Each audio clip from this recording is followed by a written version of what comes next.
So, hello and welcome to today's talent track with Tien Han Huang, winner of the New Talent Award 2022. If you joined us on Zoom, please mute your mics and turn on your cameras. Feel free to join the Q&A after the presentation. You can just raise your hand or wave into the camera or post questions in the chat. And if you're on LinkedIn, actually, please post your questions in the event chat. We'll bring them into the session. My name is Rudolf. I'm a director of the UX Design Awards and head of strategy at the International Design Center Berlin, in short, IDZ. We're the awards organizer. The IDZ is a leading German nonprofit design institution. We are a professional association that connects designers, design consultancies, and companies with more than 50 years of expertise. Our mission is to promote design as a driver of innovation in business and society.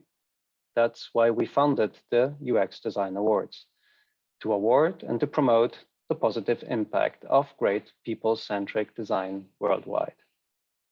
The awards are judged and handed by expert juries twice per year.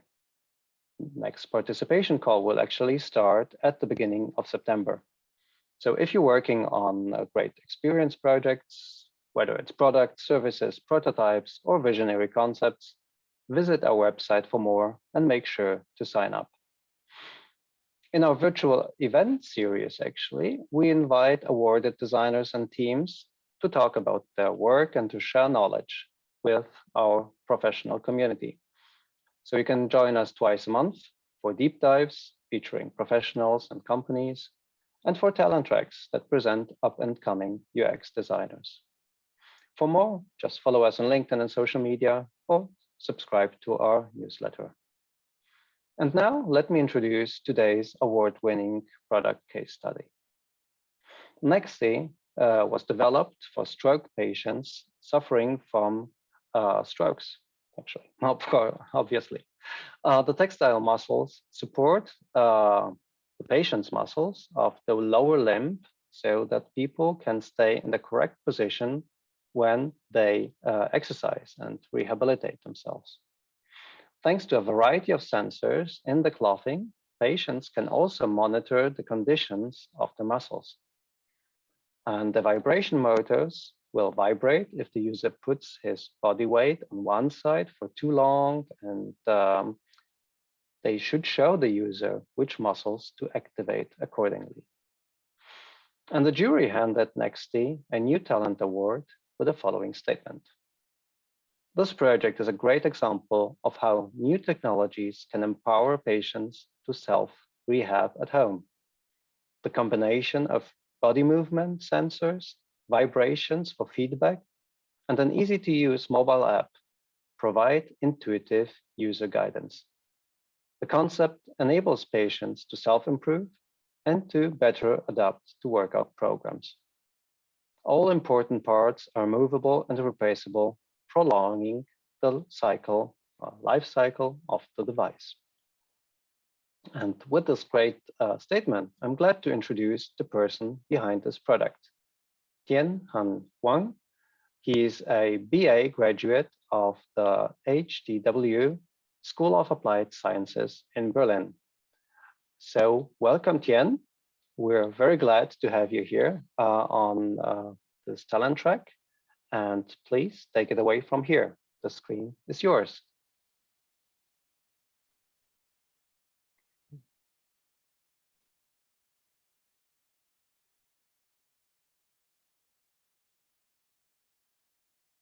So, hello everyone. Yeah, my name is Tien Han Huang, and today I'm glad to present you my bachelor thesis called NXTI, the Smart Ties for Stroke Patients. So here's the overview of it. I'm gonna talk about the background and the treatment process, and then user research, rebriefing, the concept, and at the end, the design. So at first, I want to talk about stroke. I had this motivation actually from my grandma. She had stroke like a few years ago, and she suffered from it. And from during this time, I realized they are facing a lot of problems, and the society cannot provide all of them. So I try to deep dive into this theme and trying to figure out what can I do as a designer for that. So stroke is the second most common cause of death worldwide and in Germany. Also one of the most common cause of disability in adulthood. Globally, 1 in 4 adults over the age of 25 will suffer a stroke in their lifetime. And in 1 year, 13.7 million people worldwide suffer their first stroke and 5.5 million die as a result. Current trends show that without proper intervention, the number of annual deaths will rise to 7.7 million per year. And up to 50% of the survivors have long-term limitations, for example, health side paralysis. It causes the inconvenience in life, and they need help in any aspect, such as moving around, dressing, eating, personal hygiene. Also, taking care of a stroke patient requires a lot of physical exertion for family members, which can cause physical, psychological, and financial burden on them, and also cause long-term disruption to normal social life. And then I start to interview doctors, patients, and therapists, trying to figure out how this process works. So at first, what happens when people have stroke? So first, when patients have stroke, they will be sent to the hospital. They will receive treatment there. It depends on how serious the stroke is. They could stay at the hospital for days or months. And then also depends on their stroke, they can either go home, or if it's serious, then they'll go to the rehab center. For the people who go home, they need to go to the therapist. So to do rehabilitations in order to improve their bodies. And it takes years or weeks, depends. And for the people who go to the rehab center, they might stay there for a long time, but eventually they might can go home. But as I said, they might need the rehabilitation process is long, so they have to go to the therapy when they're going home again. And at the end, they might go back to work, or they retire, they stay at home. So what's the problem inside? The patient spends most of the time at home.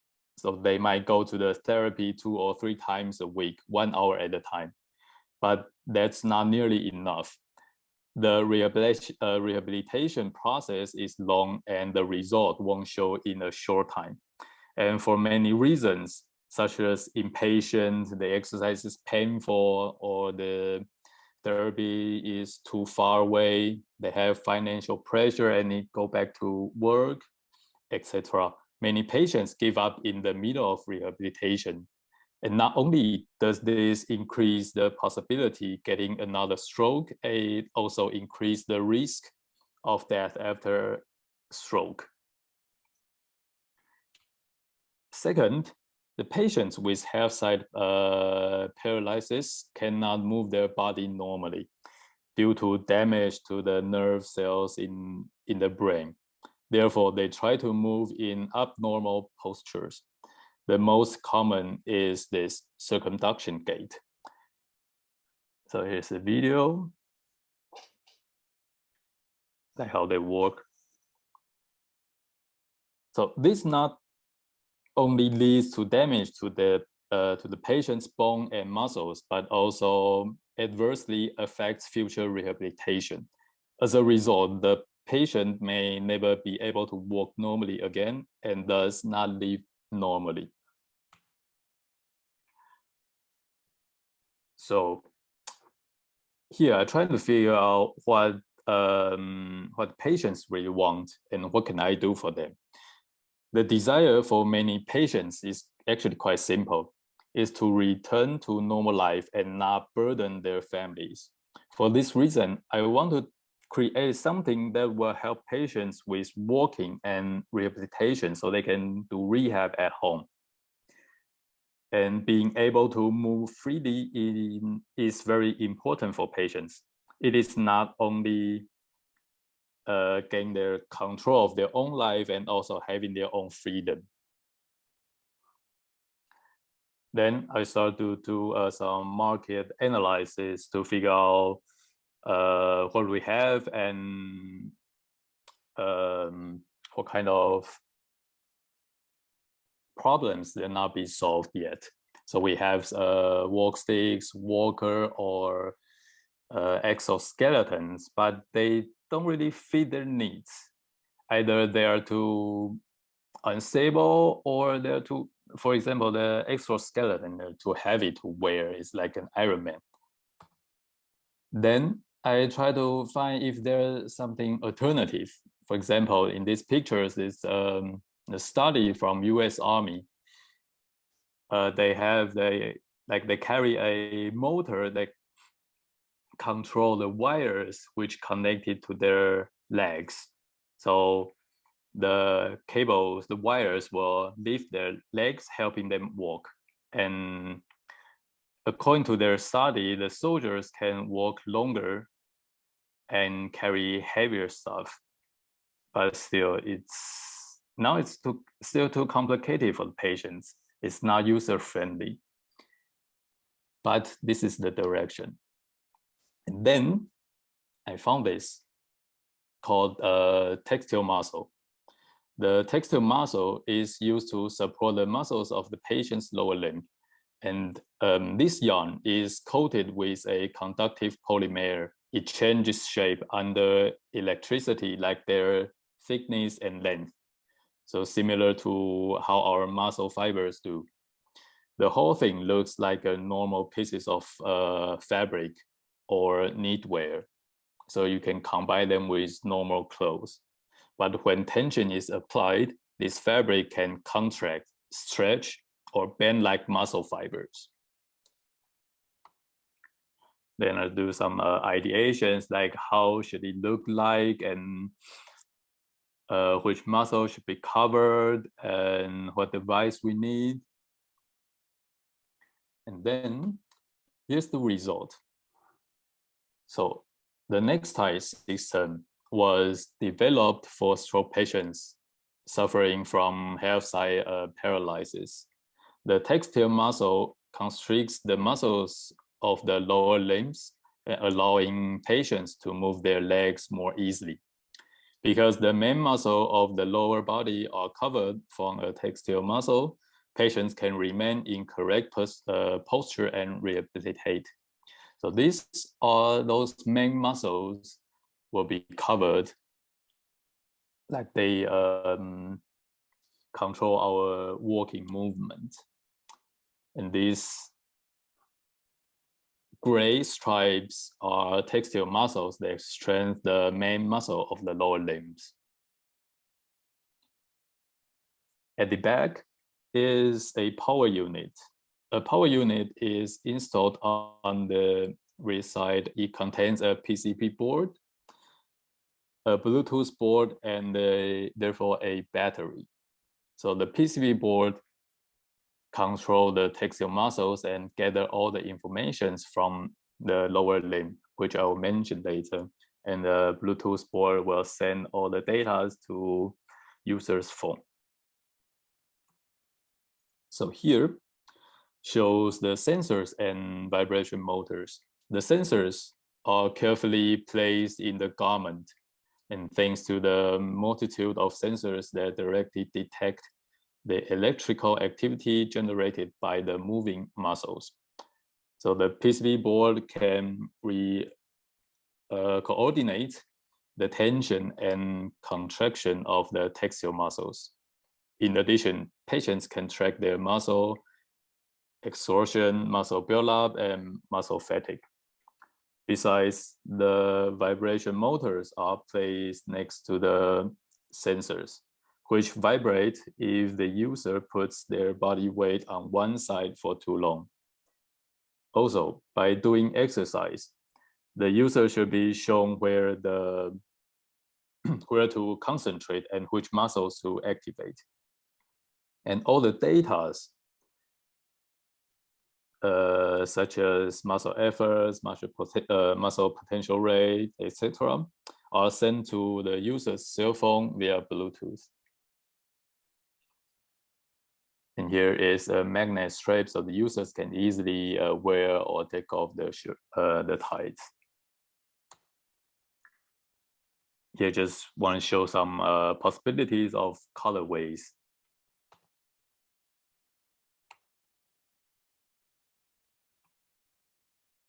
And also, next side is connect to the phone. The app displays all the data collected by the sensors. User can read their training data in real time and make adjustment during the training. And the app not only shows patients' data, it also offers rehabilitation exercises so patient can do it at home. And furthermore, with the app, patients don't have to wait for the big improvements to be seen. It provides instant feedback, sends reminders to patients, and guides them through their daily exercises. In this way, the patient's brain receives enough stimulations for a successful recovery. And all the information is passed directly to their therapist and doctors. Patients can see detailed information about their rehabilitation process and adapt the treatment to their needs at any time. And here's the application scenario, like how does it look like when people really wear it. And thank you. This is my presentation for my project. Thank you a lot, Tien. I hope you can hear me now. So yeah, the tech glitch is back. So hey, thanks a lot. Right, let's go out from screen sharing. So to all of you, of course, now we're talking about its pure concept developed at university. So it's not yet a prototype as we understand. So it's valuable to keep that in mind. Still, it's a fascinating approach to assistive tech. So congratulations on that. And I understand that's really your concept is not an exoskeleton. It doesn't really enhance movement, but it rather assists. So it's a feedback device, right? Yeah, it's assistance for patients. Right, right. I'm wondering about the physical design, because you've shown, let's say, the textile muscles on the tights. So can you explore a little bit about the design you have developed there? What is it based upon in terms of physics of the patients? Yeah, so I have this idea actually from the kinesol tape. So you can see a lot of athletes using the tapes with colors on their legs, on their arms. So I was an athlete as well. So I used the tape, and so I think maybe I can use this idea. So you have to study the muscles of the lower limbs and which muscles is essential to control this movement, and it should be covered by the textile muscle so it can support their lower limbs by and help them to walk and remain in a right posture. Okay, great. So you actually analyze the key muscles in the legs that need to be put into motion and supported. Yeah. Okay, so did you develop this concept and this design actually together with physicists or medical people? Yeah, I actually do a lot of interviews with therapists to find out if it really works. Yeah.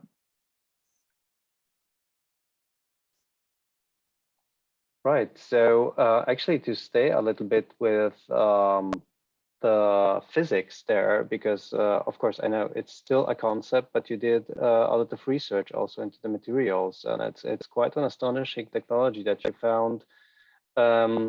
So as for the textile muscles, actually this is an existing technology, right? Yes, it is. Like many universities doing experiments, like there's one in Sweden. They're doing it like pretty well. So how developed is this actually as a technology? Do you have any more information on that? How ready is it maybe to use, or which applications is it already used in? They're trying to like produce it like in real fabric already. So it's quite fast, and I think in near future we'll see this kind of product and market soon, I believe. Right, right. So any certain steps that you think are still necessary just to get there? I think the cost to produce this kind of fabric is the main problem, or the main issue that can be solved. But the more people produce, the more the price will be lower, I think. Right. So just jumping away from the technology itself, which is still in development, actually, I was wondering when you did your presentation and you talked about the motivation of people, or actually the problems, the challenges that patients have, and you said they often give up therapy. Did you explore more about this, or can you shed more light on this? Why do people actually stop therapy? What are the challenges, and how did you address this also in your concept? Yeah, because there are many reasons.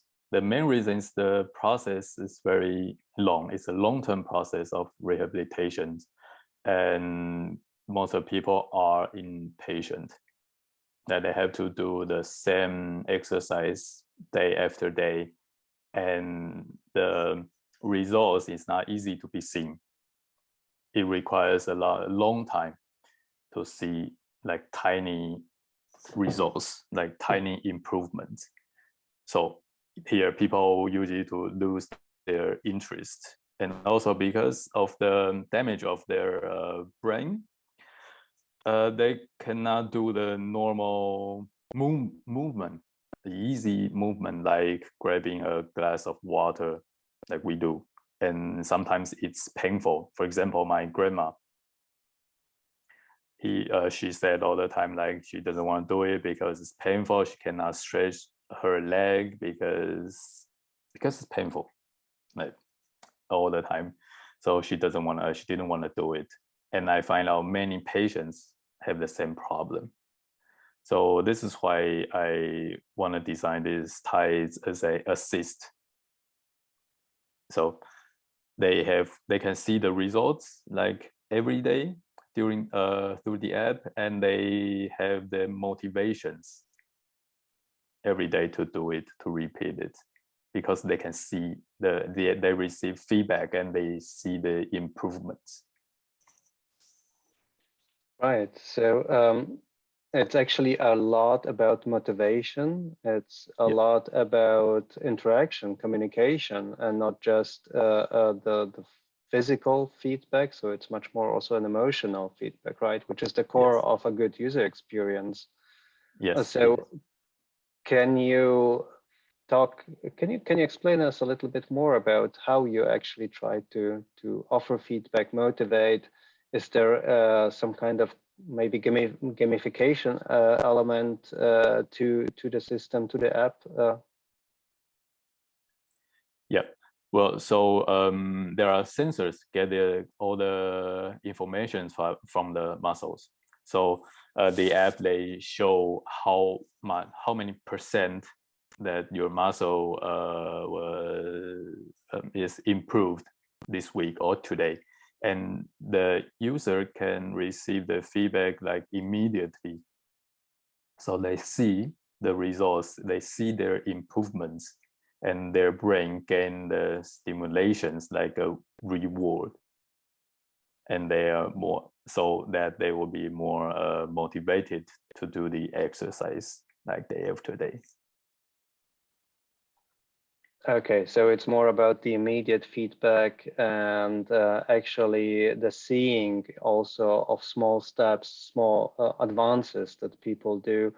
And usually it's probably not the same if you're in physiotherapy, then you have a therapy session, and then for the rest of the day, you're there on your own, right? And you might lose patience or lose courage. Is that correct?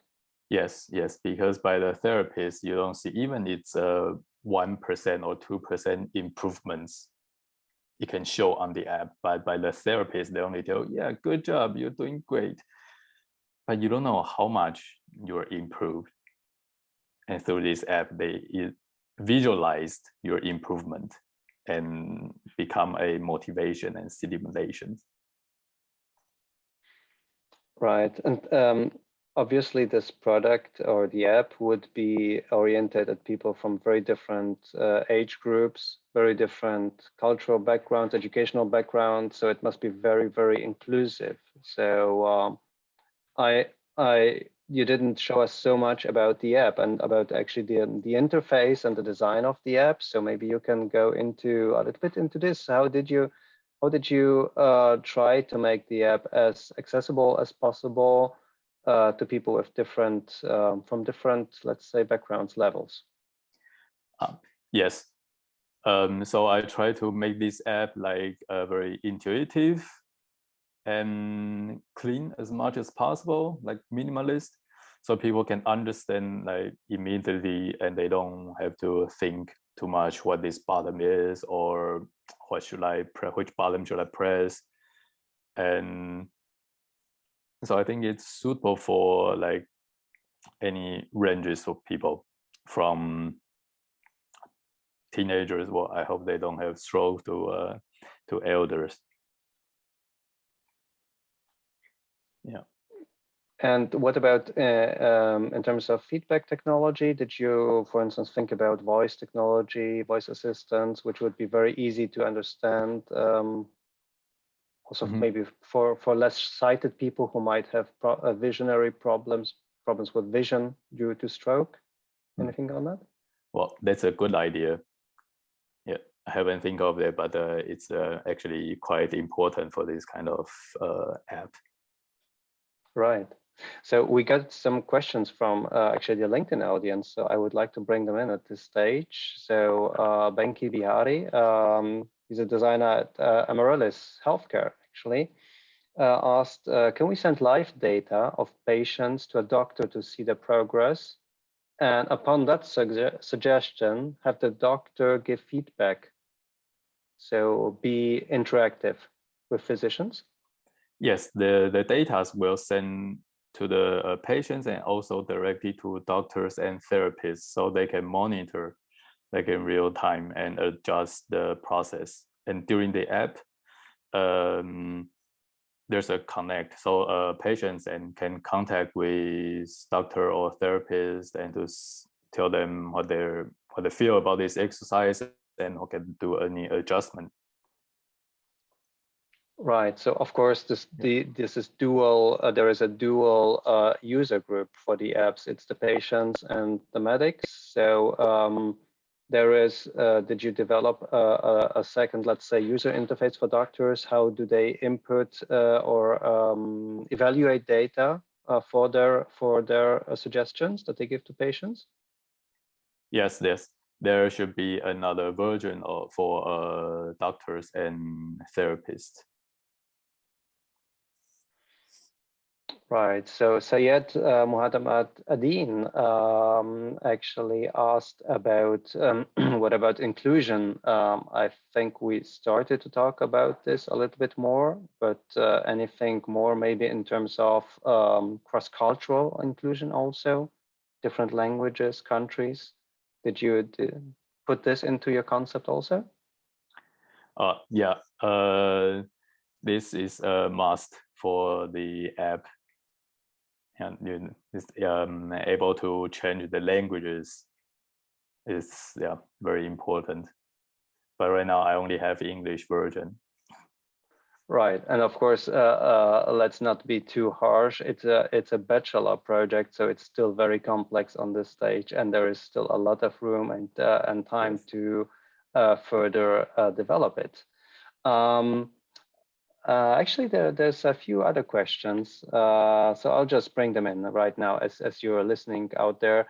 Giuseppe Brana from Italy, he asked, well, actually, I think that's an interesting question. What is the most interesting feedback that you received about this project, Tien? Any feedback? Yes, the most interesting reactions you got. Well, most of people find these projects really interesting, and they all ask me, okay, are you going to put like to make it real, like produce these tights, and say, well, unfortunately, I'm not able to produce it right now, but I'm happy to see this kind of product in the future. Right, and that also brings us to maybe closes the loop a little bit to another question, which was from Pomeline Moses, and actually he or she asked, what is the business model behind the concept, or what could it be? Did you have any thoughts on that? I have no idea. So there No. is still room to further develop. So guys out there, if you're interested about this concept and to bring this to the market, reach out to Tien. I think he would be very happy for inputs from that corner. And actually, we have been talking about how to assist people and about how to motivate people. Well, linked to that, Sunali Sood, a UX designer, wrote to us and asked that, of course, you said that patients can see the progress and be motivated by it, but what did you think about if a patient would feel that he or she is not improving? So did you handle this in some way? Mm-hmm. So so doing the rehab is like training. Many things you do, you might not see improvement, but by sports, you always see your improvements. So either even the improvements is really tiny, like I said before, only 1 or 2%, but through the sensors, it visualize your improvements, even if it's tiny. So there always be improvements, even though you cannot feel it, but you can see it. So you're stating there will not be a disappointment for users using the system, or they will not feel they are not improving. I mean, there might be improving in tiny bits, but they might feel it's not enough. Yes. So what then? Yes, well, they have to carry on and keep doing it. And one day they will see the improvements. Well, to follow up on this, I will not let you off the hook that easily. Did you think about psychological assistance? Is that part of the concept? Yeah, actually, so this whole systems about stimulations for the brains and like a reward system is about that. But it's very difficult. Yes, like you said, and like they cannot feel the improvements. They feel it's not enough. It's not quick enough, right? So maybe we need to find out how can we motivate them if they feel it's not enough. Can they talk with doctors or therapists to adjust the exercise, or what can we do? Yeah, this is the room for this project in the future. Right, that could be some way of giving feedback, like asking for help in a very simple way. Yes, right? yes. Please contact me. Yeah. Oh, I just got a message from my colleague from moderation on LinkedIn. There seemed to be someone posting around with, I think on LinkedIn, a B2B growth user. Please don't press on that link. Seems to be a scam. Well, welcome to the digital world.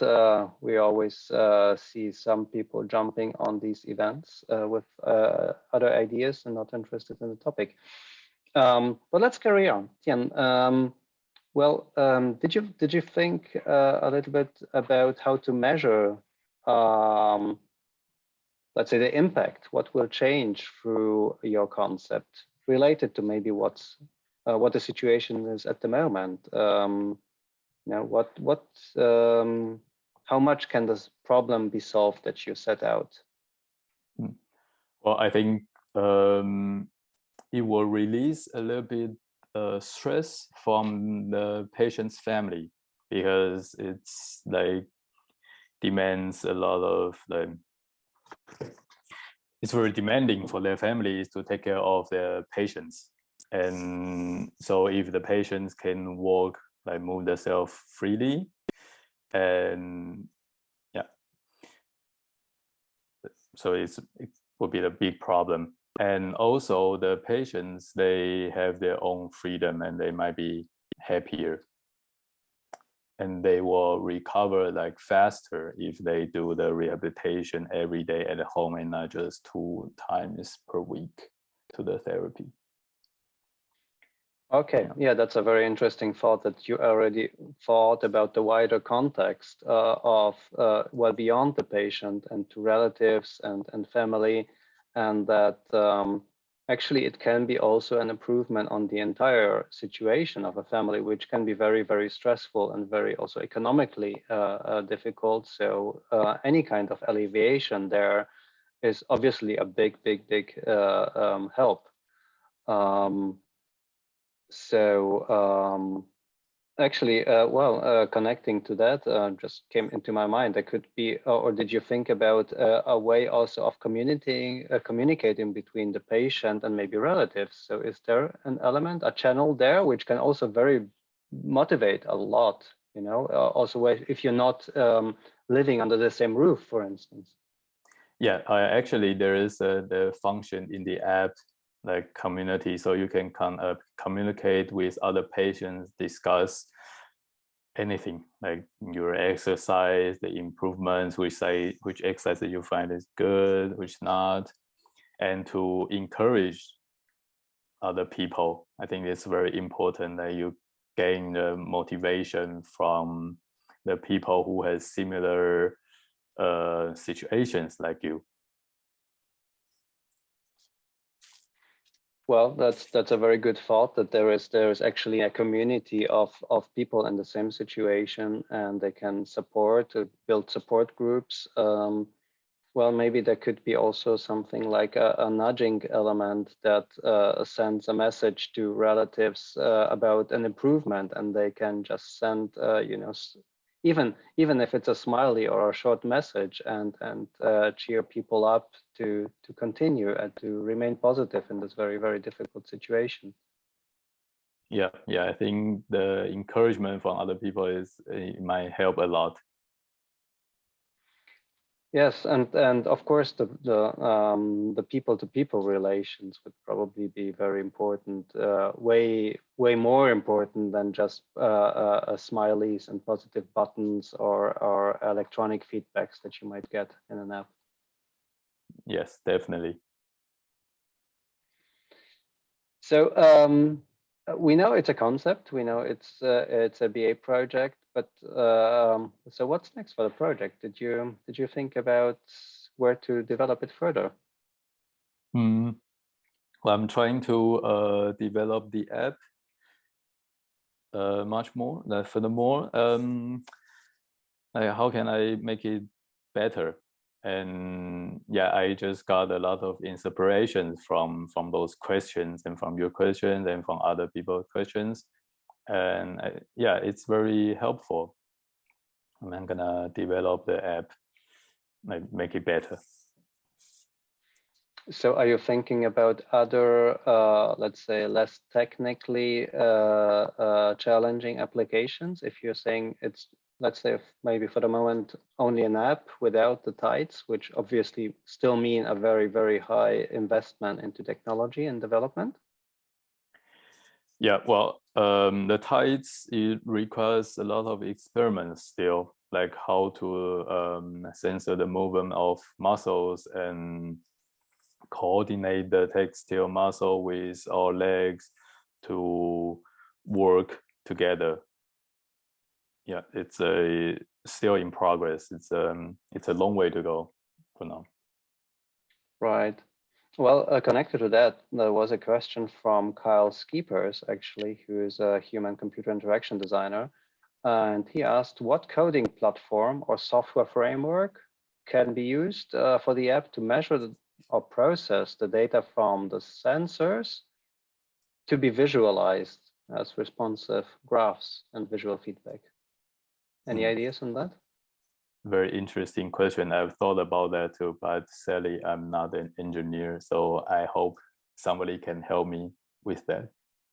So this goes out to Kyle. If you have some ideas on that, please hook up with Tien. There might be some room for cooperation, I guess.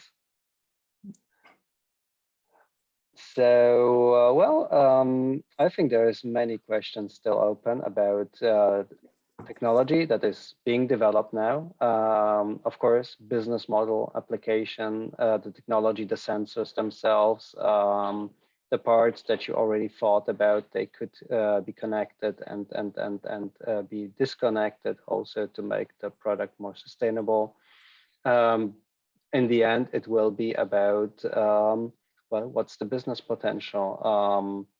What's the feasibility? How can it survive on the market if it's a product? There's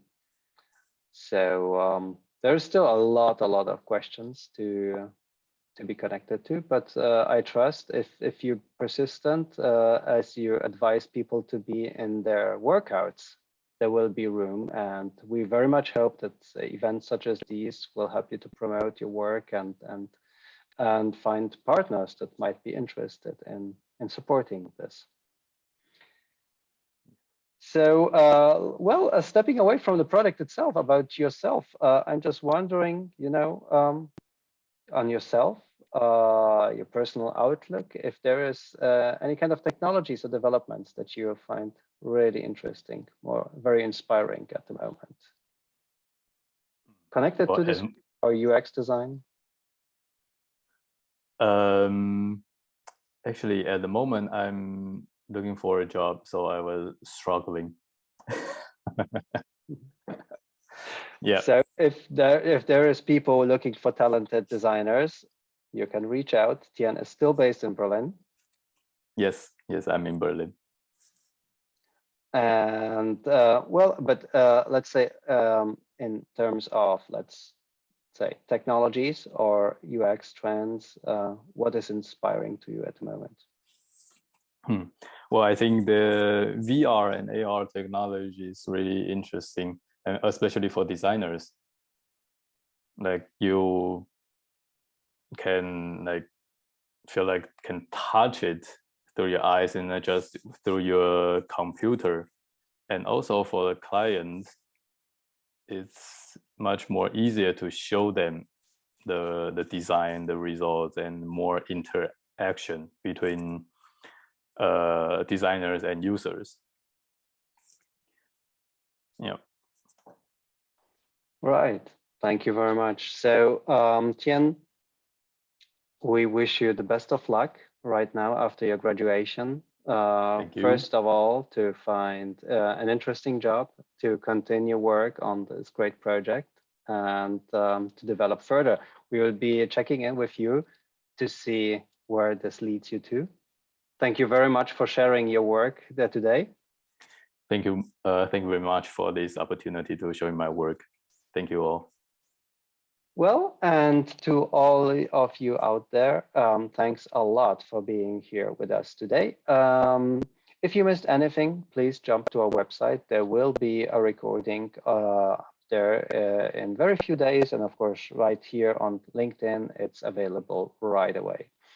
And on this note, please join us again for our next events. Actually, they are very soon on July 6th and 13th. So next week and the week afterwards, there's 2 deep dives with professional award winners. One will be about Music Curve. It's a software that allows users to change the intensity of a given music piece and adapt it to the dramaturgy of a film. And Cookie Do, which is a global platform for sharing recipes and cooking with a hugely popular Thermomix kitchen appliance. So we hope to see you next week or the week afterwards, and of course, in all upcoming events as well. Thanks a lot for joining us here. Now have a lovely day, morning, or evening, wherever you are out there. Stay safe, stay well, and see you soon again. Bye-bye.